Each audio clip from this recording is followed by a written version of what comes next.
புரட்சி தலைவர் இதயதெய்வம் அம்மா அவர்கள் என்னை மாநில மாணவர் செயலாளராக பணியாற்றுகிற வாய்ப்பு கொடுத்தார்கள்.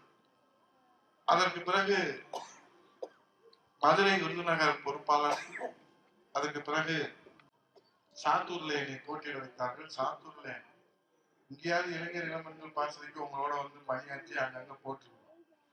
சாத்தூர்ல பொறுப்பாளர் சொல்லிட்டு இங்க இருக்கக்கூடிய ஆத்தா இருக்கிறார். அதுக்கப்புறம் சீனி மிட்டாய், அந்த சேவு, அதெல்லாம் தெரியும் எனக்கு வேற எதுவும் தெரியாது. ஆனா அம்மா சொன்னோம்னா நான் போட்டியிடுன்னு சொன்னேன். ஆனா என் முகத்துல ஒரு பயத்தை அம்மா பார்த்துட்டு பயப்படுறியான்னு கேட்டாங்க. இல்லம்மா பயப்பில்லை. இல்ல உன் முகத்துல பயம் தெரியுதுன்னாங்க. இல்லம்மா பயப்பில்லைன்னு.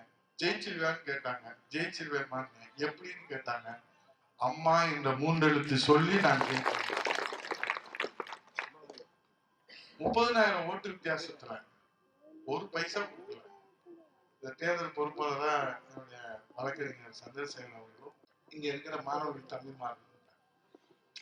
எதுக்கு சொல்றேன்னா, அதுக்கப்புறம் அம்மா 2016 இந்த திருமங்கலத்துல உங்களோடு பணியாற்றுகிற வாய்ப்பு கொடுத்தாங்க. 2021 எடப்பாடியார் உங்களோடு பணியாற்றுகிற வாய்ப்பு கொடுத்தாங்க. இதே மைதானத்துல எழுச்சி பயணத்துல